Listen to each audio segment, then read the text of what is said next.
गपोड़ी बहू। उमा जी की बहू पिंकी को गप्पे मारने की बहुत आदत थी। वो जब भी किसी के बारे में बातें करती तो बड़े बड़े गप्पे फेंका करती। आसपास के सब लोगों को पता था कि पिंकी बहुत बड़ी गपोड़ी बाज है। लोग उसकी बात पर विश्वास नहीं किया करते थे, लेकिन हाँ, उसकी बातें सुन सुनकर हंसते बहुत थे। अरे बहू, पड़ोस वाली शर्मा जी है ना, उनकी बेटी का जन्मदिन है, तुम भी चली जाना। ठीक है मम्मी जी, ये तो बता दो गिफ्ट में लेकर क्या जाना है? अरे लेकर क्या जाना है, 250 का लिफाफा दे देना, बस काफी है। अरे मम्मी जी, अच्छा लगेगा क्या? पड़ोसी है हमारे, हमें कुछ बड़ा लेकर जाना चाहिए। अरे बहू, इतना काफी है। जानती हैं आप, मेरे मायके में जब पड़ोस में किसी की बर्थडे होती थी ना, तो मम्मी कुछ ना कुछ गोल्ड का ही देकर भेजती थी। पड़ोसी के बर्थडे में सोना? कैसी बातें करती हो। और नहीं तो क्या, आपकी तरह थोड़ी ना लिफाफा पकड़ा दिया। पिंकी शर्मा जी की बेटी के जन्मदिन में चली जाती है। अरे आज तो बड़ी सुंदर लग रही हो साड़ी में।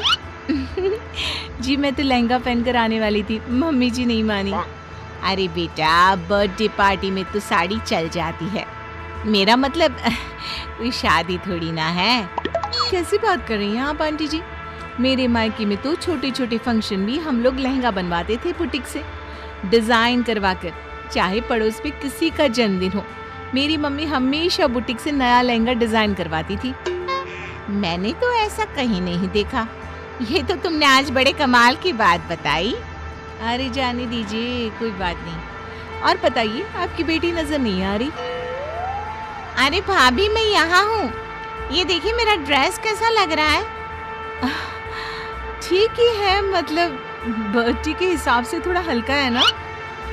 अरे भाभी, इतना सुंदर गाउन पहना है मैंने। मैं ना शादी से पहले अपने बर्थडे पर हमेशा जरी वाला लहंगा पहना करती थी। यही मैं तुम्हारी मम्मी को भी बता रही थी। उसके बाद केक काटने का प्रोग्राम शुरू होता है। सब लोग इकट्ठे हो जाते हैं। शर्मा जी की बेटी का केक देखकर पिंकी से रहा नहीं जाता। उसके अंदर का गपोड़ी बाज बाहर निकल कर आ जाता है। अरे इतना छोटा सा केक! अरे बेटा, मेहमानों के हिसाब से ही है, जितने लोग इतना बड़ा केक। आंटी जी, कम से कम 4 या 5 मंजिल वाला केक तो बनाना चाहिए था। आपकी बेटी का बर्थडे रोज रोज थोड़ी ना आता है। मेरे बर्थडे पर हमेशा पापा 4 केक बनवाते थे। सारे केक 4-4 मंजिल के होते थे। वहां पर सारे लोग उमा जी के मोहल्ले के ही थे और वो पिंकी के गप्पे मारने की आदत से अच्छी तरह वाकिफ थे, इसलिए सब लोग उसकी बात सुनकर हंसने लगे, लेकिन किसी ने पिंकी से कुछ नहीं कहा। एक दिन सुबह सुबह पिंकी ने अपनी सास से कहा, मम्मी जी, मेरे मम्मी पापा मुझसे मिलने के लिए यहाँ आ रहे हैं। अरे वाह, ये तो बहुत अच्छी बात है। उनके आने की तैयारी करो, अच्छा अच्छा खाना बनाओ। वैसे कब तक आएंगे? मम्मी जी फ्लाइट से आ रहे हैं, कल शाम को 4 बजे की फ्लाइट है। फ्लाइट? लेकिन बेटा, तेरा मायका तो यहाँ से 2 घंटे की दूरी पर है। तेरे मम्मी पापा फ्लाइट से कब से आने लगे? अरे मम्मी जी, आपको पता नहीं है, मेरे मम्मी पापा ना आधे घंटे की दूरी के लिए भी फ्लाइट का टिकट बुक करवाती है।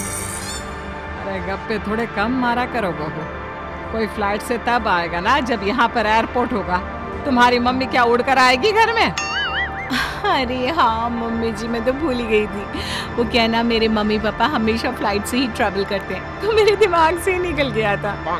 अगले दिन पिंकी के मम्मी और पापा पिंकी से मिलने के लिए उसके घर आते हैं। आइए आइए जी, आपका बहुत बहुत स्वागत है। और समदन जी, हमारी बेटे की कोई शिकायत तो नहीं ना? ठीक से संभाल लिया है ना आपका घर? अरे मेरी बहू बहुत समझदार है, घर का काम बहुत अच्छे तरीके से करती है। बस थोड़ा ज्यादा बोलने की आदत है उसे, आपको परेशान करती होगी ना? बात तो आपकी सही है, उसकी थोड़ा ज्यादा नहीं बहुत ज्यादा बोलने की आदत है। लेकिन कोई बात नहीं, आपकी बेटी दिल की बहुत अच्छी है, बस थोड़ा बोलती ही तो ज्यादा है। पिंकी बेटा, इधर आओ, देखो तुम्हारे मम्मी पापा आए हैं। तुमने इनके लिए खाना तो बना लिया ना? क्या है ना मम्मी जी, आपसे एक बात कहनी थी। हाँ हाँ बोलो बहू, क्या बात है? डरने की कोई जरूरत नहीं। वो मम्मी जी, मैंने सोचा मम्मी पापा आए हैं तो खाना बाहर से मंगवा लेती हूँ। अरे कोई बात नहीं बेटा, वैसे भी तुम किचन में काम करने लग जाती तो अपने मम्मी पापा से बात कब करती। बहुत अच्छा किया। अब तुम अपने मम्मी पापा के साथ बैठकर आराम से बात करो, मैं अंदर जाती हूँ। शाम का वक्त जैसे ही दरवाजे की घंटी बजी, 3-4 लोग हाथों में खाने के बहुत सारे पैकेट लेकर उमा जी के घर पहुंच गए। अरे भाई कौन है आप लोग? लगता है गलत पते पर आ गए। नहीं नहीं माँ जी, हम तो खाने का ऑर्डर डिलीवर करने आए हैं, यहीं से बुकिंग मिली थी। अरे नहीं नहीं, आपको कोई गलत फहमी हुई है। हमारे यहाँ तो 2 ही मेहमान आए हैं।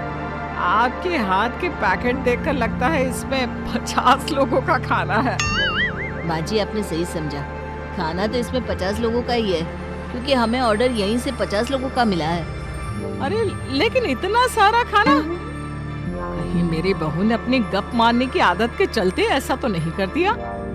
ये खाना आप रख लीजिए और हमें हमारे पैसे दे दीजिए।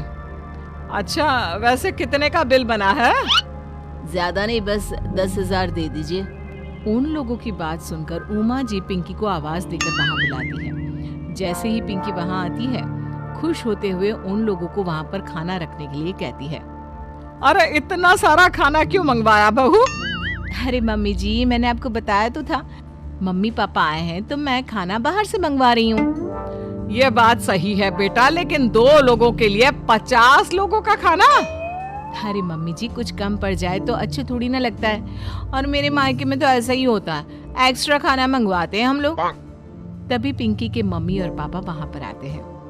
अरे बेटा, एक्स्ट्रा खाना मंगवाने का मतलब ये थोड़ी ना होता है कि 2 लोगों के खाने के लिए 50 लोगों का खाना मंगवा लो। और बेटा, तुम्हारी गप मारने की आदत के चलते 10,000 का बिल आया है, तुम्हें नहीं लगता ये गलत है?